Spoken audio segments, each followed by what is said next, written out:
continue un autre horoscope, mes amis, et puis après je ferai une petite pause parce que je vais avoir une consultation. Donc là, je vais vous parler des taureaux. Horoscope du taureau pour ce mois de février. Ce mois de février pour les taureaux, c'est le mois des amoureux et c'est aussi le vôtre, chers taureaux. Vous évoluez sereinement dans des rapports qui seront aussi chaleureux que romantiques. Donc tout va bien sur le plan amoureux. Aux alentours du 15 février, donc au lendemain de la Saint-Valentin, vous vivrez même des moments étonnants, teintés de magie, de merveilleux. Si vous êtes célibataire ou encore célibataire, vous allez faire une rencontre émouvante, touchante, qui pourra changer votre vision de l'amour et même votre vision de l'avenir.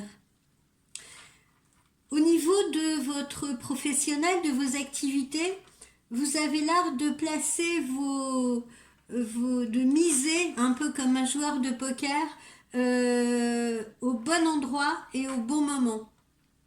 Et vous serez au bon endroit, au bon moment, ce qui n'est pas négligeable, parce que cela va vous permettre de saisir des opportunités et d'évoluer dans votre activité, sans pour autant abattre un travail monumental. Donc tout se fait de manière extrêmement fluide. En revanche, il vous faudra miser sur votre sens relationnel, quand vous serez amené peut-être à faiblir par rapport à la cadence ou peut-être à une certaine forme de pression qu'on voudra vous asséner. Mais ne vous inquiétez pas, justement, on vous pardonnera si vous prenez un peu plus de temps. On vous pardonnera parce que, je vous dis, vous serez en odeur de sainteté au niveau relationnel avec votre entourage, que ce soit professionnel, encore une fois, ou personnel. Que dire au niveau de votre santé? Eh bien, et de votre forme, tout va bien. Vous êtes volontaire. Même si vous n'avez pas complètement votre forme ou votre énergie habituelle, voilà, vous ne vous laissez pas aller. Vous êtes volontaire, vous êtes déterminé. J'ai expliqué hier dans les tirages que j'avais fait que ce mois de février pouvait être compliqué pour certaines personnes qui pouvaient se sentir un peu en hibernation. Donc c'est un conseil que je vous donne. N'hibernez pas pour autant, d'accord? N'hibernez pas pour autant, même si justement vous êtes un peu plus lent et que on vous pardonne d'être un peu plus lent ou on vous pardonne de prendre votre temps, pour autant ne vous reposez pas sur vos lauriers, d'accord? N'hibernez pas. Alternez plutôt les phases d'action avec les temps de repos, avec les pauses. Ça vous permettra aussi de retrouver votre résistance, de vous ressourcer.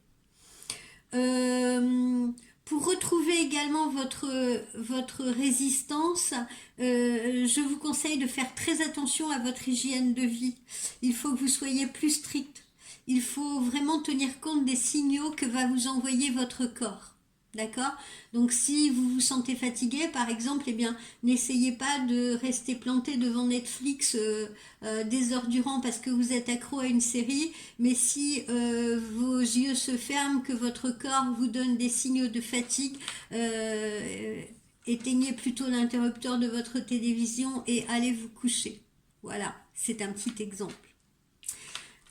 Au niveau de mon oracle amérindien, ce que j'ai sorti pour vous, c'est l'élan. La carte de l'élan. Que représente cet élan? Ça représente quelqu'un qui est capable de courir longtemps, vite, avec agilité. C'est justement, on retrouve cet exemple de vigueur, de résistance. Et il vous rappelle également combien il est important de choisir avec soin les tâches à effectuer et de réserver votre énergie à celles qui sont vraiment essentielles. Donc, faites le tri, d'accord?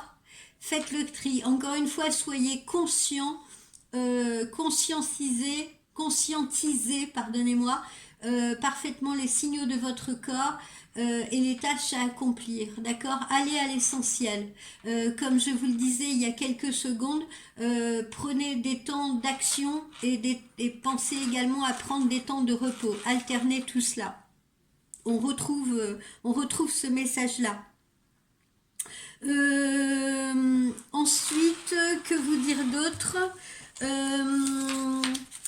Ici, ce que vous voulez, ce que vous voyez là, en haut de cette carte, pardonnez-moi, je vous le montre d'un peu plus près, cette sorte de bouclier, c'est ce que les Amérindiens, les Lakota, hein, puisque moi je suis très Lakota, et c'est là où j'ai fait mon initiation, c'est ce qu'on appelle le Tawewa. Le Tawewa, c'est une sorte de bouclier magique. On retrouve encore une fois ce cercle-là, hein, le même cercle qu'on a dans les capteurs de rêve d'ailleurs, hein, on le retrouve dans beaucoup de dessins chez les Amérindiens, voilà, hein, c'est récurrent. Ce bouclier magique donc que l'on voit là permettait, si vous voulez, aux Amérindiens, selon eux, de voyager en volant. Il est comparable donc à une certaine forme de magie, grâce à laquelle les élans savent toujours comment atteindre leur destination. C'est une sorte de boussole.